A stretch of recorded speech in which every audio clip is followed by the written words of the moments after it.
Demak, shishlar padaga esa mana bu yerda oyoqlari qon dimlashsa, mana bu o'ng qorinchani yetishmovchiligi.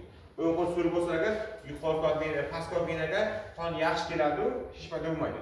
Bu so'rmasa agar qon o'sha pastki venada, jigarni venalarida, oyoqda venalarda qon dimlanib turib qoladi. Chunki tepaga oqish yo'q. Oqibatda bu tarafda shish oyoqda. Va bugun yangi ma'lumotimiz jigarni venalarda qon oqim dimlanib qolganligi uchun. Chunki o'ng qorincha jigardan pastki venaga qarab qonni so'rib ola olmayapti. Jigarni venalari qon dimlangan hisobga gepatomegaliya. Jigarni kattalashuvi birinchisi kelib chiqadi. Keyingi narsa jigarni kattalashuvi o'z-o'zidan uning glisin kapsulasini tortilishga sabab bo'ladi. O'zi jigarni olsangiz, jigarda umuman og'ir retseptori yo'q. Uni glisin kapsulasida og'ir retseptori bor. Ana shu glisin jigar kattalashgan payti glisin kapsula tortilish hisobga undagi retseptorlar qo'zg'alib, yurak kasalligi bo'lib turib, o'ng qorinchi og'ir paydo bo'lishi mumkin. Qaranglar, o'zi yurakda ham o'ng qorinchi yetishmovchiligi. Lekin birinchi boshlanuvda oyoq shishi mayli dedim, keyin jarayon rivojlanib borsa bemorimizda shunday jigarda kattalash gepatomegaliya. Nega? Jigarda vena dimlash jarayon kelib chiqyapti. Agar o'ng qorin so'rib olsa shu qonni, buni dimlash bo'lmasdi. Jigar venasi dimlanish, jigar kattalash gepatomegaliya. Gepatomegaliya va o'ng qorin og'irligi. Yana tashqari ba'zi o'rtamda aynish, qusish, hazm buzish kabi simptomlar ham paydo bo'lishi mumkin. Demak, jigarni venalarda qon dimlash jarayoni kelib chiqyapti. Bu o'ng qorin og'rigan yurak kasalligiga shikoyat bo'lishi mumkin. Xo'p, keyingi shikoyatimiz. Bu aslan shu ba'zi bemorlarimizda ko'rsangiz obyektiv ko'ribdi, bo'yinda markaziy bo'yinturuq venalar bor. Shu venalarni kattalashganligini, bo'rtib chiqqanini ko'rasizlar. Kattalashganini, bo'rtib chiqqanini ko'rasizlar. Nimaga desa, yana o'ng qorincha. O'ng qorincha qonni so'rmagandan keyin yuqori venani qon dimlanadi va borib turib o'sha delik bemorlarimizda venalar bo'rtib turib ko'rinishi mumkin ba'zi bemorlar. Yana bitta narsa borki, bu yerda agar mana shu yuqori venani farqlash uchun yuqori venani o'sma, yod jism nimadir bosib qo'ysa, bemorda endi kovak mana shu bosh miyaga boradigan bo'yinturuq venalar bor. Shu venalarda qon dimlanib qolsa agar bemorning bo'yi kattalashib boshlaydi bo'yi. Chunki interstitsiyaga so'l oqyapti. Bu ko'pincha stok suyoqasi deyiladi. Ko'pincha qachon desa bu eng qorinchi so'zlar, ko'pincha o'smalar bosilishi mumkin yoki jism bosilishi mumkin va ba'zan perikarditlarning o'tkir tamponadali shakllarida bo'lishi mumkin. Strunkalik perikarditli shakllarda mana shunaqa deylik bosilib qoladi, vena dimlash oqibatida suyuqlik bo'yin sosiga tarqalib stok suyoqasini. Nima suyoqasi? Stok suyoqasini paydo qilishi mumkin. Lekin asosiy stok suyoqasi sabab shu bo'yinturuq venasi bosilishda. Bo'yinturuq venasi bosildimi, shu bo'yin shishib ketaveradi. Bu stok suyoqasi degan. Mana bu xasga shishganni ko'rasiz bo'yin. Bu stok suyoqasi. Xo'p, buni bildik. Keyingi asosiy shikoyatlardan biri bu yurak qafasida yurak urib ketish simptomi. Yuragim urib ketyapti. Yurak urganini sezyapman. Yuragim tez uryapti deb aytadimi? Yuragim tez o'zi bilyapti, ana shu asbob deyishadi. Agar siz yuragingiz urayotganligini, tez urayotganligini, to'xtab urayotganligini sezsangiz, bu palpitation simptom. Tushunarlimi? Ruschasida sertsibeniya. Sertsibeniya deb aytamiz. Shu shikoyat bo'lgan bemorlarda juda ko'p kasallik bo'lishi mumkin. Birinchi, strunkali yurak yetishmovchiligi, yurak o'z kasalligi. Ba'zan bu anemiya haqiqatan, anemiya. Va NSD. Uchta juda katta kasallik bor. Strunkali yurak yetishmovchiligi, anemiya va NSDlar. Yoki nerv ruhiy buzish bo'lgan bemorlarda mana shunaqa bo'lishi mumkin. Strunkali yurak yetishmovchiligi, anemiya va nerv ruhiy buzish bo'lgan bemorlarimizda deylik mana shunaqa holatlar paydo bo'lishi mumkin ekan. Yana kelinglar. Uchalasi farqlaymiz. Strunkali yurak yetishmovchiligi bo'lgan bemorimda kechqurun yotsa nafas qisadi. Tushunarlimi? Kishi dimlash bo'ladi bemorda. Anemiyasi bo'lgan bemorlar rangparlik, gemoglobinning kamligi, eng muhimi yotgan payti hech ham istiqmaydi bemor. Yurakda nafas qisyaptimi? Yurakda. Anemiyada yotgan paytingizda bizda qilmaydi bemorimiz. NSDlar yotganda hech narsa bo'lmaydi, yoki yotgan paytida budilnik tiq etsa, duk-duk urib uyg'onib ketishi mumkin. yoki telefon jiringlasa yurak urib ketishi mumkin. Shunaqa narsa. Yana eng kattasi bu o'tkaziuvchi paroksidni tahqirlar. Mana bunga diqqat qiling. Turli artmiyalar. Bunga yulduzcha qo'yamiz. Birinchi mana buni izlaylik. Yuragim urib ketyapti, yuragim tez uradi degan bemorlarga holter qo'yasizlar. Holter 24 soat davomida yurakda qanaqa o'zgarish bo'layotganini to'liq bilib oladi. 24 soat davomida qanaqa o'zgarish bo'lyapti, hammasini holter to'liq biladi va ko'pincha paroksimal taxikardiyalarni diagnoz qo'yish uchun holter kerak. Demak, meni bemorim keldi, yurak urib ketadigan paytda EKG обязательно va holter обязательно, umumiy qon tahlili обязательно, echokardiografия обязательно qilinadi. Qaranglar, echo qilishim nimaga yordam berasam? Bemorlar yurak yetishmovchiga aniqlab beradi. Holter aritmiyalarni diagnoz qo'yishga, arritmiyalarni diagnoz qo'yishga yordam beradi. Qonda umumiy qon tahlili anemiyalarni diagnoz qo'yishga, anemiyani diagnoz qo'yishga yordam beradi. Agar hammasi soppa-sog'lom chiqsa, mana bu NSDga to'xtaysizlar. Bunda yuragi sog'lom, aritmiya yo'q, anemiya yo'q. Bemorda yurak nervdan beradi. Ko'pincha bemor aynan nerv bilan bog'liq. Qo'rqsa, etsa yurak urib ketyapti. Baqirsa, jalchisa yurak urib ketish simptomini, qo'rquv va halokat simptomlari kelishi mumkin. Mana shu qisqacha. Endi yurak kasalliklarida anamni sig'ish. Shikoyatlar bildinglar, endi anamni sig'ish. Savol bor. Kasallik shikoyatlar qachon boshlandi? Nimadan keyin boshlandi? Qanaqa dori-choralar qabul qildi? Dori-choralar qanaqa effekt berdi?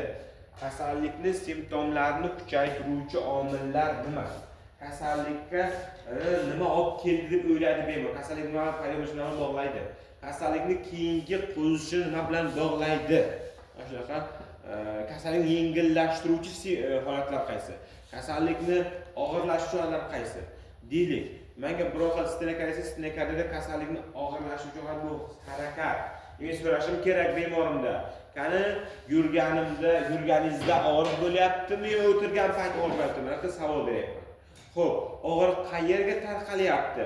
Chapgami yoki bitta nuqtadami? Og'riq qachon paydo bo'lyapti? Kunduzimi, o'tirganingizdami, yurganingizdami? Zinapoyaga chiqib keldingiz, hozir og'riq paydo bo'ldimi, charchab qoldingizmi savol beraman. Tushunarlimi? Oyog'i shishyaptimi? O'zi bilmasa bitta oshkor oyoq shishyaptimi yo'qmi shuni so'raysiz, misol bemorlardan. Oyoq shishib oyog'iga.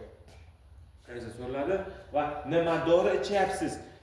Nitroxin tashaganda og'riq qoldimi yoki tinchlantiruvchi qolganda og'riq qoldi degan narsani bizga ko'rishingiz kerak bemorlar. Nima dori ichganini hammasini bilishingiz kerak. Bu qismni nima tez aytdim, lekin videodan qaytib ko'rib olasiz. Xo'p, yozilgan narsa bu tushunadigan narsa. Talqin qilingan narsa, amaliyotda o'rganiladigan narsani aytdim hozir.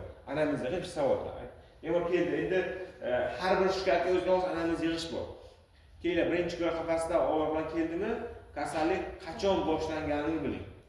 Necha safarda qancha vaqtda og'riyapti? U ko'ramiz og'riq. Buni bildikmi? Keyingisi, bilib oling ko'ramiz qaysi paytda og'riyapti? Yugurgandami, yotgandami, ishlagandami, tinch turganda og'riyaptimi? Asab ruhi bilan bog'liqmi? Og'riq ovqatlanish bilan bog'liqmi degan savollar berish kerak. Mana shu narsani biz bilib olishimiz kerak. Hali palpitationga juda katta mavzu. O'sha mavzu payti aytib beraman to'liq bilmasdan. Palpitation katta mavzu. Xo'p, anamnez vitae bu hayot tarixi. Qanday sharoitda o'sib ulg'aygan, yoshlikda qanaqa kasalliklar bo'lgan, homiladorlik qanday kechgan, nechta homilasi bor, revmatizmga yordam tug'ruqlar qanday kechgan, buni bilish kerak. Bemorda chunki anemiya bo'lgan paytda ko'ramiz og'riq palpitation anemiyasi bor. Bu homiladorda qon ko'p ketganligi, ijtimoiy holati, kasbi, yoshlikdagi kasalliklari, yoshlikdagi infeksion kasalliklari, dori vositalariga bo'lgan allergiyasini bilish uchun biz so'rayapmiz. Allergiyasini so'rayapman, kasbni so'rayapman, yoshlikdagi kasallikni so'rayapman, homiladorlik davrini so'rayapman, qanday kechganligini, hammasi hayot tarixini so'rash kerak. Qaysi allergiyasi bo'lgan, oldin allergiyasi bormi yo'qmi shuni bilish juda katta ahamiyatga ega. Xo'p, keyingisi umumiy ko'rik bemorlar 4 xil holatlar bor ekan. Bemorni ko'rgan paytida keldi. Bemorda emotsiyani ko'ring. Emotsiya aldaydi ko'pincha, o'sha yoqda bog'liq. Holatini ko'ring, og'riq tortinish holati bor. qanaqa deydi ortopnevm deydi ko'pchiliklar rasmlar ko'rsatma ortopnevmatda bemorimizda stulda o'tirishi o'ziga xos bo'ladi va bu o'tirishning foydasi katta. Qanaqa foyda desa aytamizki, bu o'tirish jarayonida mana qarang. Bemorim mana shunday yo'qqa suyanib mana shunday turyapti-da, mana shunday suyanyapti, qo'l bilan suyanyapti yoki shu suyanadi. Bosh mana shunday turadi, nimaga deganda mana shu paytda qonning asosiy qismi oyoqda pastda qolar ekan. Bu ortopod qarang, vertikal holatda shu tushgan turibdi. Chota bu yaxshi bu ortopod bu nafas sayt bemorlar. Deb nafas qisqartirish bo'lishi mumkin bemorda. Shu vaziyatda siz ko'ring, bu ortopod holat bemoringizda. Rasmni chiqarib ko'rasizlar. Bemorda oyoqlarda qon qolib ketsa, yurakka kamroq qon keladi. Yurakda old yuklamas kamayadi. Yurakka bizlar chiqarib o'pka kam qon kelishi oqibatida o'pka kam qon kelsa agar bemoringizda dimlash kamayib nafas yengillashishi. Endi shu bemor yotsa-chi, nafas qilib ketadi. Demak, ortopod holat ikkita kasallikda. Aytda konkret o'pka shishi, yurak astmasi, kichik qon dimlash bo'lgan paytda ko'pincha. Uchinchisi bir xil asma bo'ladi. Prosta bir xil asma nafas chiqarish qiyin, ekspansiya. Yurak astmasi nafas olish. Nafas olish qiyin. Bir xil asma nafas chiqarish qiyin. Shuni bilish kerak. Bir xil asmani xuruji bu to'satdan paydo bo'ladi. Qanaqadir allergik omillar bog'liq bo'ladi. Yurak astmasi xuruji esa bu gap to'satdan boshqa allergiya bog'liq, yurak qon tomir kasalligi. Ko'pincha yurak astmasi infarktdan keyin rivojlanadi. Mana farqi. Yurak astmasida inspirator, nafas kirish qiyin. Bir xil nafas chiqarish qiyin, ekspansiya bo'ladi. Eshitib ko'raychi o'pkasini. Bir xil astmada ikkasi narsa o'tibdi. Bir xil astmada doktorlar uchta qism oxirlash bo'ladi. Yurak astmasida esa mayda fakchalar, pastki qismlarda mayda fakchalar nam xirlash. Yurak astmasida o'pkaning pastki qismlarida mayda fakchalar nam xirlash. Bilasizmi? Mayda fakcha. Deylik, bir xil astmada esa o'sha eshitib bo'yicha eshitdik, uchta qism oxirlash. deb eshitib bo'ladi. Mana shunaqa bittaga. Keyingi holat. Bemorlarimiz o'tirgan payti tizzalab o'tirib, tizzalab cho'kkalab o'tirib, o'zini ko'krak qafasining oldiga egib o'tirishi, tizzalab ko'krak oldiga egib turishi bu ekzotik perikard belgisi. Tizzalab o'tiryapti, ko'rasizlar mana bemor. Cho'kkalab o'tiribdi, to'g'rimi? Cho'kkalab o'tiribdi. Va ozgina egilgan mana shunaqa vaziyat. Bu ekzotik perikard holati, majburiy holat bu. Nega? Perikardda suyuqlik yig'ilgan. Perikardda suyuqlik yig'ilgan. O mana shu vaziyatda sal ko'rak oldiga egilgan bo'lsa agar ozgina o'sha og'riq kamayadi, noqulay kamayadi. Perikard suyuqlik, perikardda bemorning o'tirish vaqti ana shu cho'kkalab, oldiga egilgan holatda o'tirganini ko'rasizlar. Ikkinchi holat ketdi. Uchinchi holat. Konkretni majburiy bir tomonga yotish degani bor. Chap qorincha dilatatsiyasi, chap qorincha gipertrofiyasi bo'lgan bemorlar bor. Bitta bemor keldi menga. Doktor, chapga o'tsam qanday noqulay, shurim og'riydi. Unga o'tsam yaxshi deyapti. Chapga o'tsam og'riydi, unga o'tsam yaxshi. Bu bemoringizda gipertrofiya va chap qorinchaning kengayishi bor. Chapga o'tgan paytda ko'krak qafasi mushaklari yurakka qancha yaqin keladi va bemor o'zini noqulay his qiladi. Unga yotgan paytda esa o'zida o'sha yurak qafasi devordan ancha uzoqlashadi va shuni hisobga yengillik bo'ladi. Demak, gipertrofiya kuchli bo'lgan vaziyatda va kengayib, chap qorincha kengayib ketgan paytda bemor chapga o'tsa noqulay, og'riydi shu yurak, yo'q noqulay, og'irlik bo'ladi. Unga o'tsa yaxshigina o'zini his qilishi mumkin. Bildingizmi? Kengaygan devor, qarashgan devor ko'krak qafasiga yaqin turibdi. Keyin chapga tegadi-da, og'riydi-da, noqulay bo'ladi bemor. Bunday o'tsa uzoqlashadi qafasdan. Uchun farqi bor. Ana shu chapga o'tsam yorlik, unga o'tsam yaxshi, azaz gipertrofiya, kengayish bor. Xo'sh shab bor. Lekin xo'sh shab. Hop, 3-holat ketdi. 4-holat nima ekan? Bu albatta hech yo'q simptom turibdi. Bemor yuragi ushlab bir nuqtaga qarab turibdi. Konkret istaraklarga 5 minut, 3 minut, 2 minut ketadi. Keyin sal ochiladi. Ushlab ochib o'tdi. Yana bemorlar bor holatlar, endi ko'rinishidan mitral yuz fascias, mitralis degan narsa bor. Yuzlari juda qizil to'p pishti bo'lib turadi, qizil bo'lib turadi. Labida sianoz bo'lib turadi. Mana bu ko'pincha mitral fasis mitral shoxosi. Aortal spor u ko'pincha endi terapiyatlarda yo'q biladim. Aortal kasalliklarda yuz rang par bo'ladi. Kamqonlikda ham yuz rang par bo'ladi misol uchun. Yuz rang par. Bu aortal sportda rang par bo'lishi mumkin. Xo'p, keyingi narsamiz. Buni bildik, yaxshi. Aorta rangparlikli yaratadi bor. Korvizor yuzi, surunkali yurak yetishmovchiligining dekompensatsiya fazasida. Qanaqa yuz? Korvizor yuzi. Bemor qarang ko'atini. Eng muhim narsa labda sianoz ko'ring birinchi o'rinda. Diqqat, labda sianoz bor. Labda sianoz bor. Og'zi yarim ochiq. Mana bu muhim. Og'zi yarim ochiq turibdi bemorning. Mana shunaqa, og'zi yarim ochiq turibdi bemor. Yerda qarasam bemorimda holatda yuzlari siloqlagan.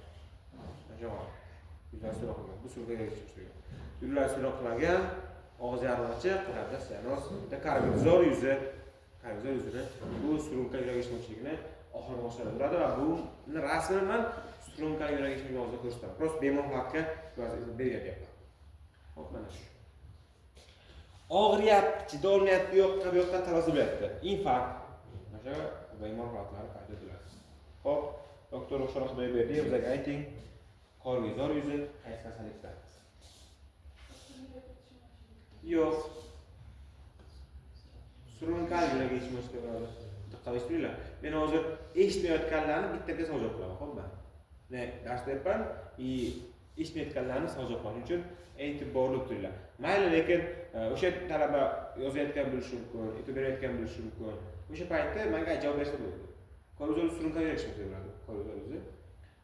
Korvizor yuzining holatini eslab qoldingizmi bitta? Qanaqa bemorlar narsa aytdi? 3 ta narsa aytdi, to'g'rimi korvizor yuzida? Qani?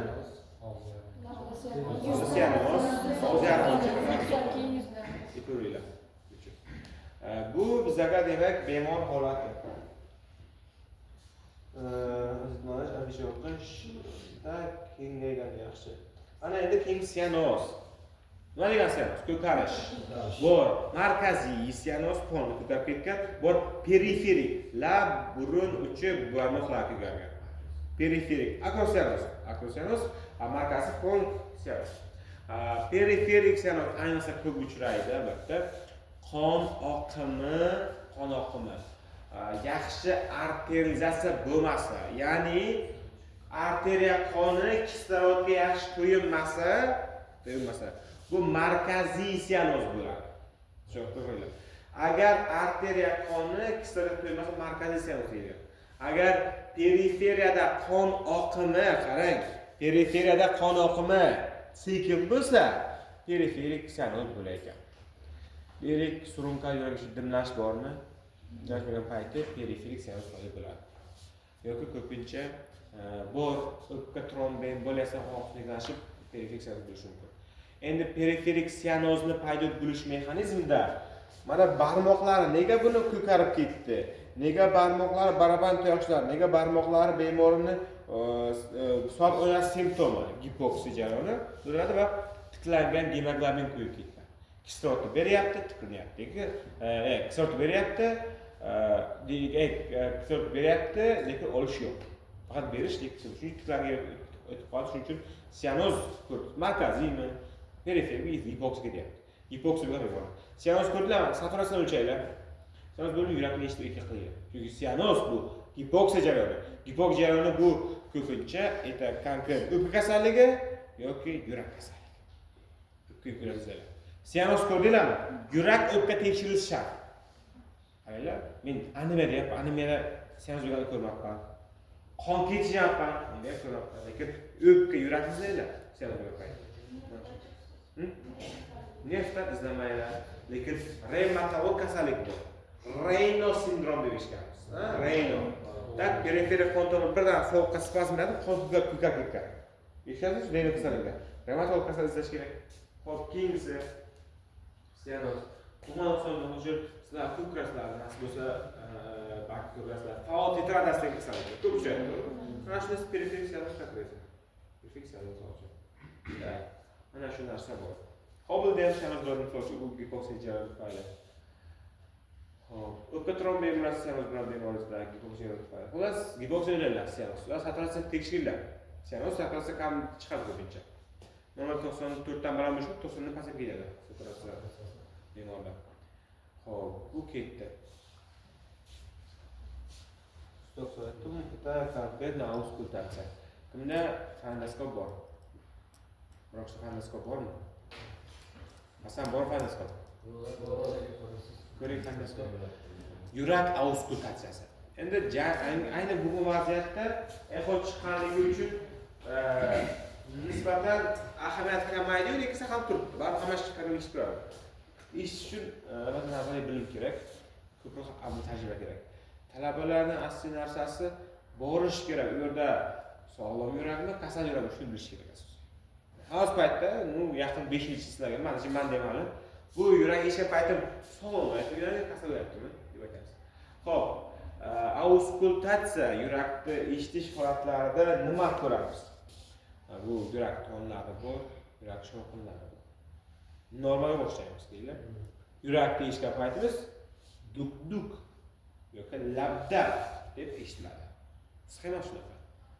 Duk ikkita ton bor. Duk-duk, labdab. Lab bu birinchida, dab ikkinchi ton deb aytiladi. Endi bu nima u ton, nima u lab deb o'z qolmasin, o'rganamiz. Birinchi ton, ikkinchi ton. Mana yurak. Mana mitral klapan, tricuspid klapan. Men chizdim aorta klapan, o'pka klapani. Tak, tasavvur qilinglar. Yurakni bo'lmachalari qisqardi, qon tushdi. Tushunarlimi? Shu paytda yurak qorinchasi qisqargan payti, tricuspidal bilan mitral klapan yopiladi. To'g'rimi? Yopiladimi? Mana shu paytda birinchi ton paydo bo'ladi. Mana mitral va tricuspidal klapan yopilgan payt birinchi ton paydo bo'ladi. Mana eshikni yopsangiz ovoz chiqadimi? Deb yopilgandan keyin ovoz chiqadi-da. To'g'rimi? Tak. Endi yurak qisqardi. Diastolmagan payti aorta klapan va o'pka arteriyasi yopiladimi? Bu ikkinchi ton beradi. Birinchi ton, ikkinchi ton qanday? Sabrga aytgan birinchi ton qanday bo'ldi? Birinchi ton shu birinchi ton tricuspidal bilan aorta klapanni yopilishadi. Mitral va ikkinchi ton qayda? O'pka arteriyasi. Vaqtingizni tejaytirib, pasaytirib yozdirmayapti. Yozdirsam ko'proq. Men yozdirganim yaxshi, chunki esda qolmayapti. Birinchi ton yozamiz mitral klapan va tricuspidal klapanlar yopilishdan paydo bo'layotgan. Birinchi ton mitral klapan, tricuspidal klapan yopilishdan paydo bo'layotgan. Tak, tushunarlimi? Ikkinchi ton ayting Ashnarbek. Ikkinchi tonchi va o'pka klapan yopilishdan paydo bo'layotgan. Bittasi lob, bitta. Hozir men nima ko'rsataman, videolarim bor ekan. Xo'p. Endi bu tushunarli. Endi birinchi ton komponenti degan narsa bor, ikkinchi ton komponenti degan narsa. Birinchi tonni faqat o'ylasda klapan yo'q. Tashqari birinchi tonga direkt ta'sir qiladi.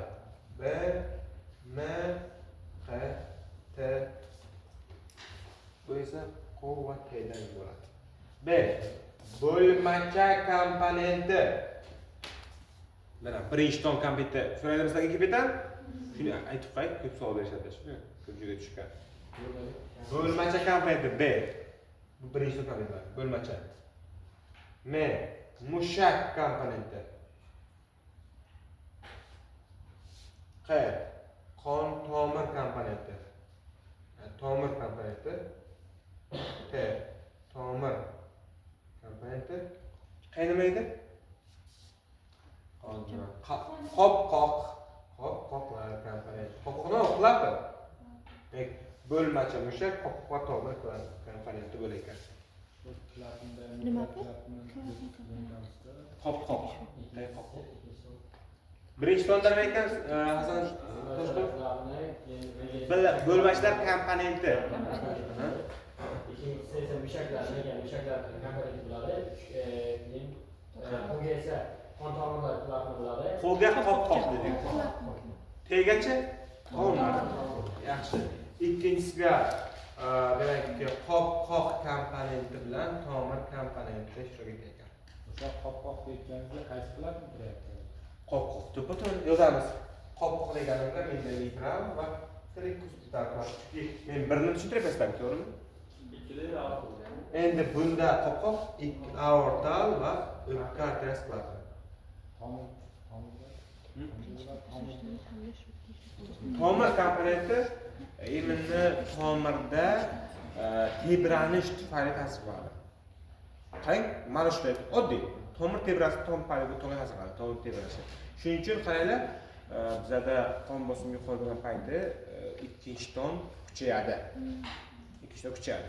Chap qonish gipertrofiyasi, gipertoniya kriz bo'lgan payt ikkinchi ton kuchayadi.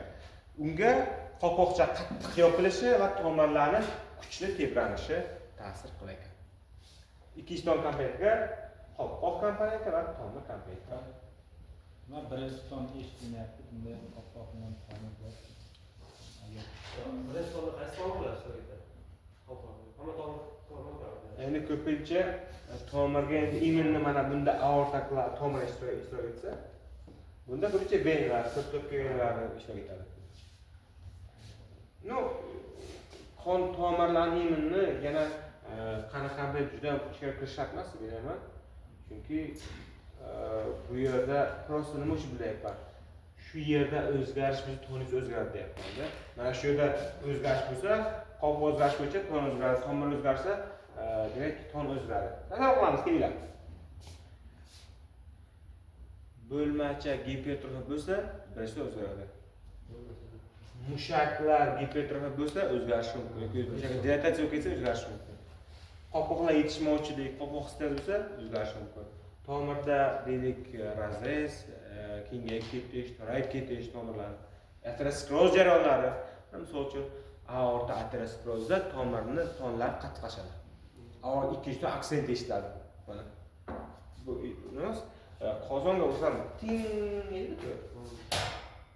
Mana ting edi. Bu o'sha aksent. Tak bitta eshikdan orqasiga ting etib qozongalik aksent. Mana shu narsa aorta aterosklerozda. Ikkinchi ton aksenti eshitilyapti aorta aterosklerozdan misol uchun.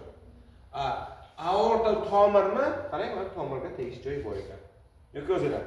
Ikkinchi ton susayadi aorta yetishmovchiligidan. Aorta yetishmovchi bo'lsa, ikkinchi ton susayadi. Chunki ton hosil qiluvchi komponent yetishmayapti. Qalbni avval tushuntiryapti. Qon tomirlar kengayganda susayapti. Ha, shunday. No, keyin buni o'z davom etamiz. Mana, keyin birinchi ton kuchayadi degan narsa. Keyin birinchi ton kuchayishi. Yozamiz. Mitral stenozda.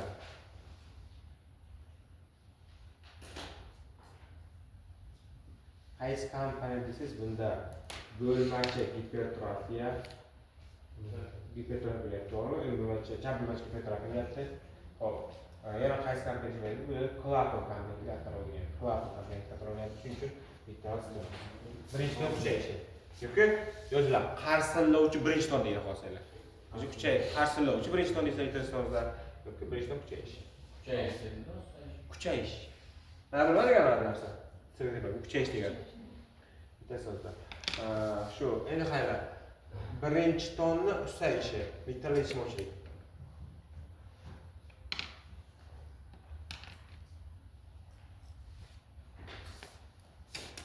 Mana. Normal turibdi, balki normal turibdi. Endi qaranglar. Umuman birga urilmagandan keyin, yetishmagandan keyin ton ham paydo bo'lmaydi. Nega? Tomirlar munosabatga komponenti bir-biridan farqli bo'ladi. Tomirlar komponenti birinchi tonda venalar tomirlar ko'proq o'ynasa, ikkinchi tonda aortal va arterial komponent tomirlar ko'proq o'ynaydi. Hali birinchi tonda venalar ko'proq o'ynaydi, aslida. Ha, shu. Ikkinchi ton esa ko'pincha aorta komponenti bor. Aorta qon tomir bor deymiz. Aorta qon tomir bor. Hop, buni bildik. Qaranglar. Birinchi ton sayish qachon bo'layotgan? Kuchayishchi. Shuni uchun bildinglarmi bugun kelib? Shuni bilib hech bo'lsa. Ketdik. Keyingisi endi birinchi ton bildik, ana endi hop bu ketdi. Ikkinchi ton, to'g'rimi? Kuchayishi. Aortalik ishonchli.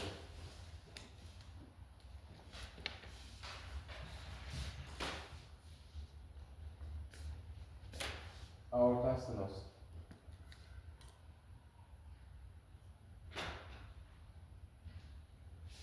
O'qishimizga tushadi. Kitobda o'qish kerak shuning uchun.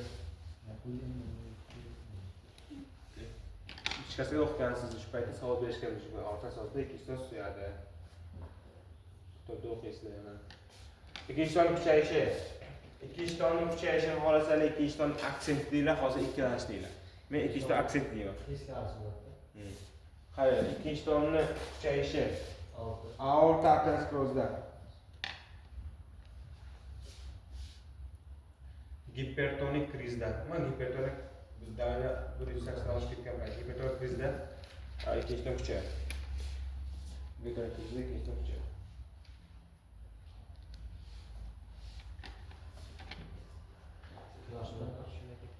Uchta vaqaliklarni stenoz bo'lganda birinchi ton ortadi.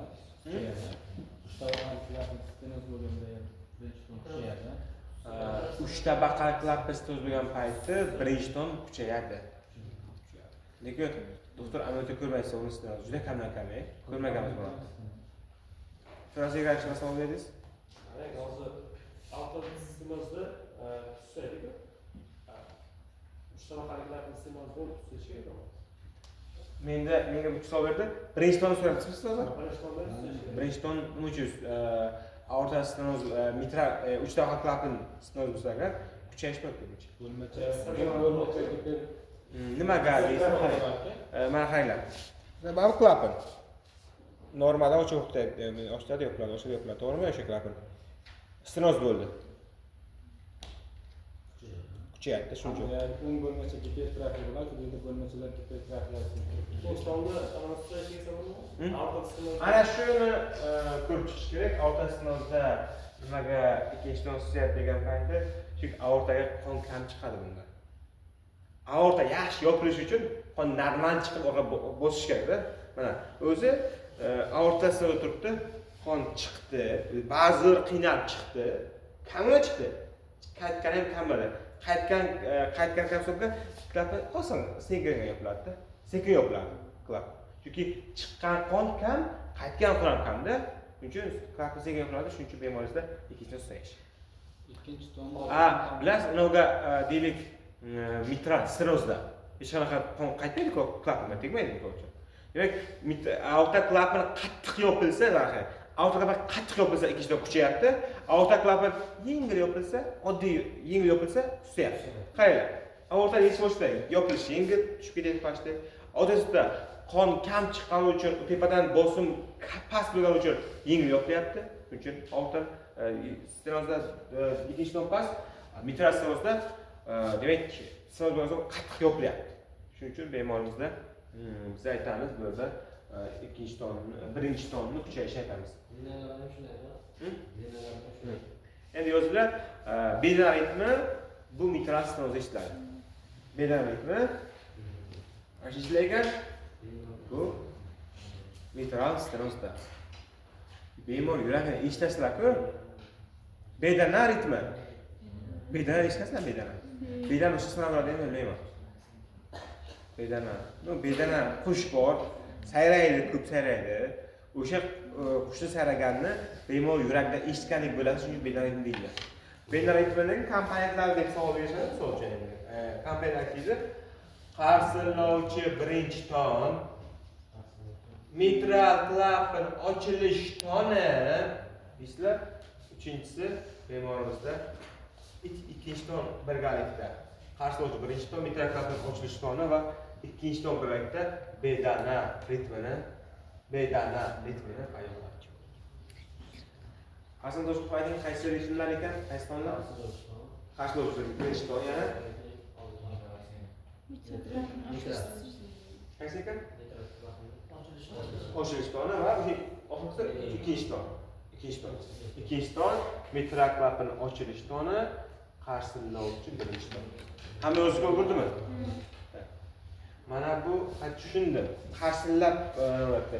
Endi mitral klapani ochilish toni qaydan foyda beradi desanglar, endi qaranglar. Bo'lmacha qisqargan payti, shu qisqargan payti to'ragan-ku, kuch bilan klapga uriladi. Qisqargan payti hali demak, hisoblaylar, mana shuncha normani hisoblamiz. Normada mana teshik. Bu teshik stroy qoldi. Endi normada bo'lmacha qisqargan payti mana shu yerdan to'liq qon o'tish kerak pastga qarab. Endi mitral o'zida bo'lmacha qisqargan payti qon birinchi mana bu atrofga sal uriladi-yu, keyin o'tib ketadi. Buni qayerda topasizlar? Keling, bitta menga varaq beringlar, men varaqni tushuntirib, mana shu varaq vaqtinchalik. Mana deylik, bizada mana shuncha normada normal turgan oqim bemalol oqib tushadi. Endi uni toraytirsak agar, demak, qon keladi, birinchi atrofga urilib, keyin sirilib chiqadi.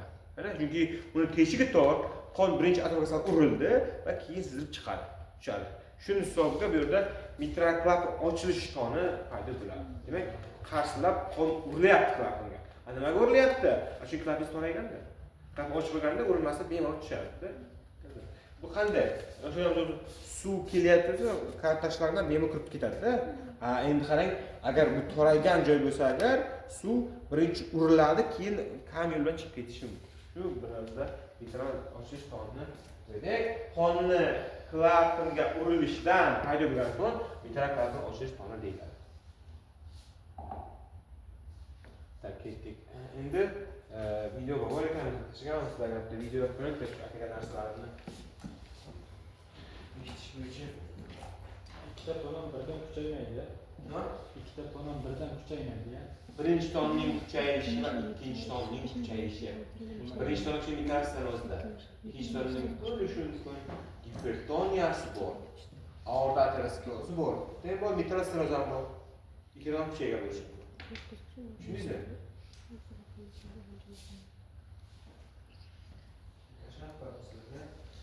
Videoda rasm tashlaganman. Menimcha saqlangan xabarda bo'ladi.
Keling. Endi shu tonlarni eshish uchun avtobusda qoidalar. Bemor usti kiyim yechilgan yoki yengil kiyim bo'lishi kerak. Bizada faendoskop qismi bemorga iloji boricha chuqur nafas olib, nafas chiqarib turgan vaziyatda echish kerak. Nafas chiqarib turib, nafas olmay tursa, ancha yurakish osonda. Birinchi nuqtasi bu mitral klapani ish nuqtasi. Endi joyda bilasizlar, o'rta o'mrov chizig'idan bir yaqin ichkarida joylashgan hisoblanadi. O'rta o'mrov chizig'idan 1 santimetr ichkarida bo'ladi. Yoki parasternal chizig'idan 1 yaqin ichkarida, tashqarida. Bo'lsa, o'rta o'mrov chizig'idan 1 yaqin ichkarida bo'ladi. Bu birinchi ton. Ikkinchi ton bu ikkinchi qovurg'a oralig'i o'rta o'mrov chizig'i bo'yicha bu aorta klapini eshitish nuqtasi. Aorta klapini eshitasiz o'shanda. Qaysi tomondan? O'ng tomondan ikkinchi qovurg'a. Uchinchi bu o'pka arteriyasini eshitish nuqtasi chap tomondan ikkinchi qovurg'a oralig'ida eshitadi. O'pka arteriyasi eshitish nuqtasi. Uchinchi ton ksfedos deymiz, xanjarsni o'siq asosga qo'yiladi va bu yerda siz ko'pincha 3 tabaqali klapanni eshitasiz. 3-ton, 4-ton. 5-ton oxirgisi botkin erba 3-4 qovurg'a oralig'iga qo'yiladi. Ekan, demak, parastazona bo'yicha 3-4 qovurg'a oraligiga qo'yasiz. Ko'pincha aorta klapanni eshitish nuqtasi. Aorta klapanni qo'shimcha eshitish nuqtasi hisoblanadi. Tushunarlimi? 1 mitral qo'ydim, 2 aortal, 3 o'pka arteriyasi, 4 klapan va botkin erba. Ikkinchi qovurg'a konstansiya, uchinchi qovurg'ada botkin erba bu aortal klapanni qo'shimcha eshitish nuqtasi. 5-chi aortaning tushuvchi nuqtasini eshitamiz. Tushuvchi aorta, balkim o'zim bilishim mumkin. Yoki men o'tgan joyda aortani qo'shimcha eshitish nuqtasi aytilganda. Xo'p, tak. Doktor kim chiqadi? Rustam Abduhidov chiqadi.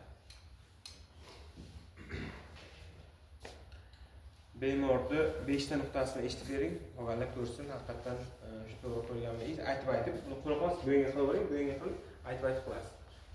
Bular ko'rsin. Birinchi eshitish nuqtasi mitral stenozda eshitamiz. Bu liniya parasternalisdan 1-1,5 cm ichkarida. Tashqarida. Parasternal tashqarida. O'rtadan o'tsiqdanchi? Ichkarida. Bunda mitral stenozni eshitamiz. Birinchi tonni eshitamiz. Birinchi tonni eshitamiz. Mitral klapan misol.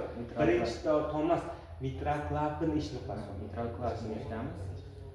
Ikkinchi ton, ikkinchi qovurg'a oralig'ida o'ng tomonda ikkinchi ton eshitiladi. Bu aortal klapan eshitiladi. Uning qarama-qarshisida o'pka arteriyasi klapani eshitiladi. Keyin prosessus ksferiusda bu yerda boya 3 tabaqali trikuspidalis eshitiladi. Keyin ikkinchi, uchinchi qovurg'alar oralig'ida botkin erba nuqtasi. Buni asosan aortal klapan. Yana so'rasalar, Naunning nuqtasi bor. Bu pastroqda. Mana shu tikilsa pastroqda. Naunning 6-nuqta bu. O'sha 3 tabaqali klapanni Naun 6-nuqta pastroqda. Lekin Naun nuqtasini va 7, 8, 9 ham bor-da. Uncha ko'p eshitishmaydi. 5 ta asosiy 5 ta. 6-chi esa 6 Naunning deysiz. Naunning 6-chi nuqtasi. Ksferoza pastroq qismida bo'ldi. Video suratga nima aytadi?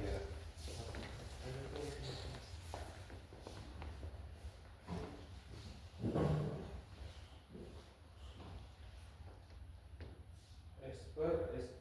Demak, S1 da mana ikkita tabaqali.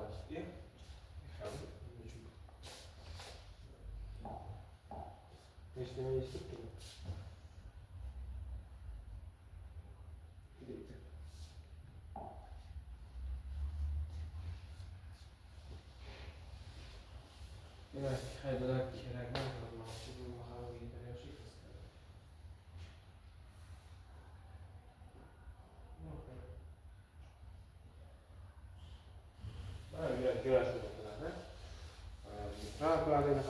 Mitral çok beşler ko'pincha aorta, o'pka arteriyasi bu yerda qaysi ekan bu yerda? 4-chi, 3 tabaqali bu yerda. O'tgan ko'rishadi. Ish qo'yapti. Botgan oxirgacha. Ko'rpasida shuni kerakli joylarni.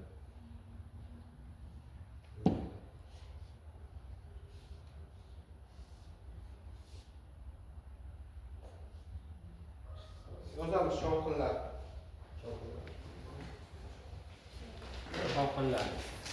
Yurakda shovqinlar bor. Bu ko'pincha normal bo'lmagan narsalar, bo'lmaslik kerak bo'lganda.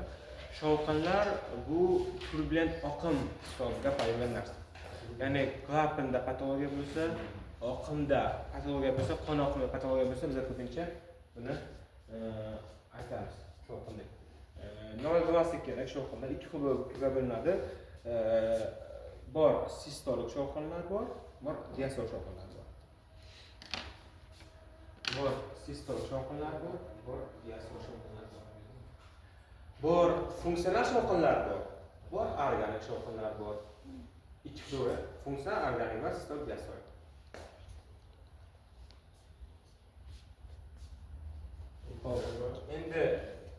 diastolikni o'zi bo'linadi.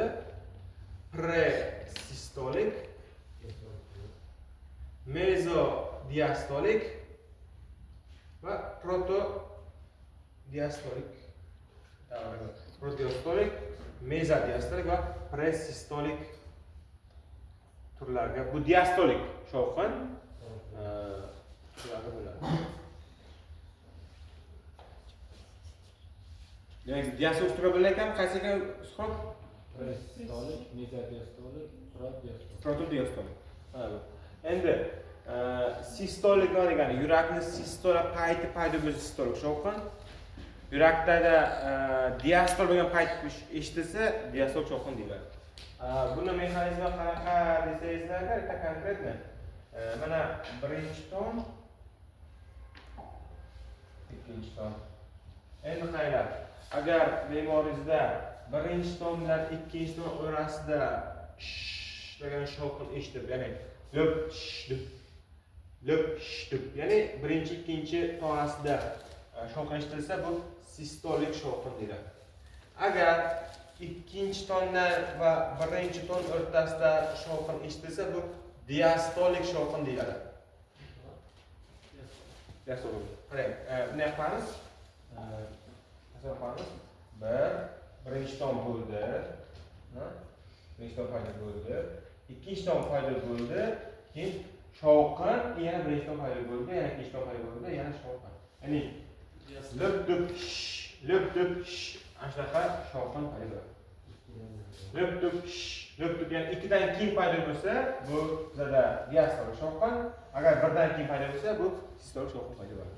Endi buni farqlash uchun bitta nima qilinglar, uyqu qartasi ushlaysizlar. Hal puls bergan paytda shovqin eshitilsa, sistolik shovqin. Puls o'tib bo'lgandan keyin eshitilsa, diastolik shovqin. Chunki mana puls eshitilganda shovqin paydo bo'lsa, sistolik. Puls bilan uradi, to'g'rimi? Puls eshitadi, qo'llaysizlar. Biladi. O'sha puls urgan payt shovqin eshitildi, to'g'rimi? Bu bizada sistolik shovqin. Endi puls urib bo'lgandan keyin oraqda, ya'ni puls urib bo'lgandan keyin eshitilsa, diastolik shovqin hisoblanadi. Uchun buni farqlash uchun mana olasiz. Suqib keling.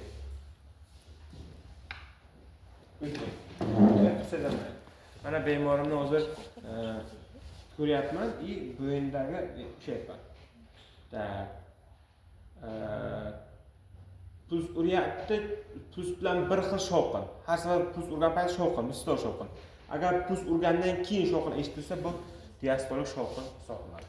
Mana shunaqa bo'lgansiz sekin-sekin. Ash farqlarni o'ldiryapman. Demak, puls urgan paytda eshitilsa sistolik shovqin, puls urib bo'lgandan keyin esa diastolik shovqin deyiladi. Endi yozinglar, shovqinlarning paydo bo'lish mexanizmini deysizlar, agar o'sha tugmani oling. Ya'ni qon tomir bo'ylab qonni oqimi o'zgardi. Laminar oqim, qarsiz oqim bo'lsa, shovqin bo'lmaydi. Lekin turli xil patologiya, qon oqimini tezligi, qon oqimi oqayotgan joyning diametriga qarab shovqin paydo bo'lishi mumkin. Misol uchun aytaman, shovqin. Dedik, keyin birinchi sistolik shovqin ko'rib chiqamiz. Aortal stenoz bo'lgan payti yurak qorincha qisqaradi. Mana shu toraygan joydan qon qiynalib o'tadi. Yana qanday desak, mana turgan joyda qiynalib o'tadi va turbulent oqim paydo bo'ladi. Aortal stenozda, demak, toraygan joydan qon tezlikda qiynalib o'tadi va sistolik shovqinni paydo qiladi. Endi keyingi narsa diastolik shovqin deylik. Aortal stenoz bo'lsa, diastola payti bo'lgan payti toraygan joydan mana bu qon qiynalib turbulent oqim bilan o'tganligi hisobiga diastolik shovqin paydo bo'ladi. Shovqin nimaga paydo bo'lsa, qon tomiri bu klapandan toraygan joydan turbulent oqim bilan qon oqib o'tyapti. Shuning uchun biz uni shovqin sifatida eshityapmiz. Yoki qon agar tez oqsa, qonni qovushqoqligi quyuqlashsa, quyuqlashsa ham shovqinlar paydo bo'ladi. Shu uchun shu nuqtai nazardan ikki xil turdagi shovqinlar. Funksional shovqinlar va qanaqa organik shovqinlar topiladi. Birinchisi funksional shovqin yurakda deyarli patologiyasi bo'lmagan bemorlarda. Mana qanaqa bemor? Tirotoksikoz, anemiyasi bo'lgan yozinglar. Funksional shovqin, tirotoksikoz, anemiyasi bo'lgan bemorlarda. Nimaga shovqin eshitildi? Chunki tirotoksikozda taxikardiya fonida tomirlar bo'ylab oqim tez bo'ladi. Tirotoksikozda yurak tez urganligi hisobiga qon oqimi tez bo'ladi. Shuning uchun shovqin eshitiladi.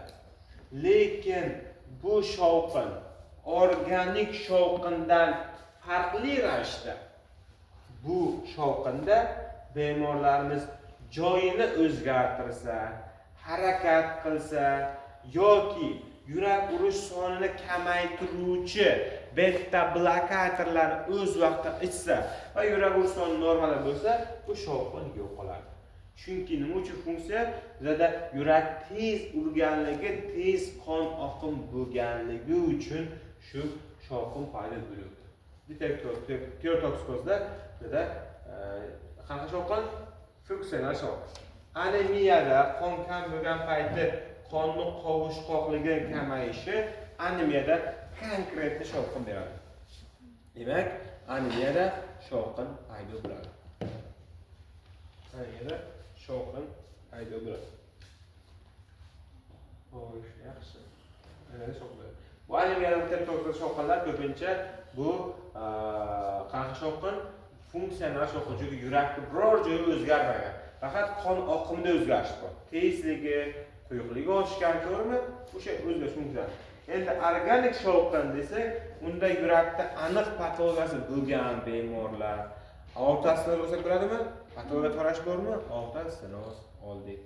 Yana bor mitral stenoz oldik. Misol uchun, mana shular organik shovqinni berishi. Demak, taragan joydan qon turbidan oqim o'tsa, bu shovqinni paydo qiladi. Birinchi ton patologiyasida diastolik shovqin, ikkinchi ton patologiyasida sistolik shovqin ishlatilsa bo'ladimi? Yo'q.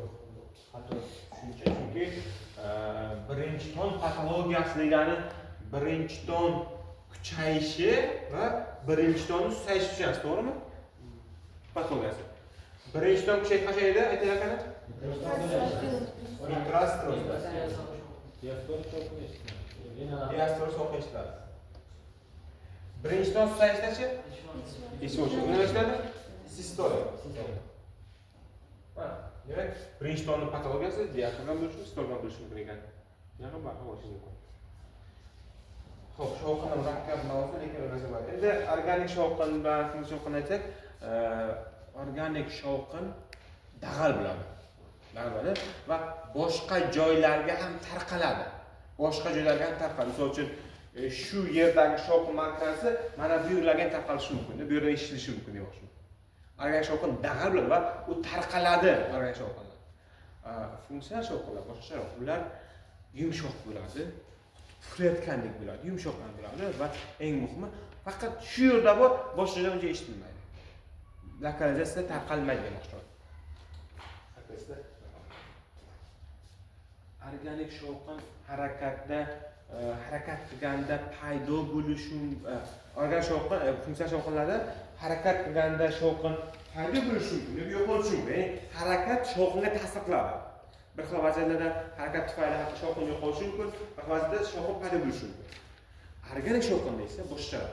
Organik shovqinda harakat qiladimi, o'tiradimi, bir xil bar shovqin bor. Ana shuni aqlab qo'yishingiz mumkin.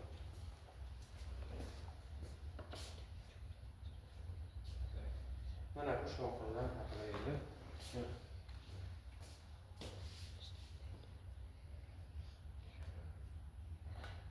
Yana qaysi avtobusdan qoldik avtobusi uchun?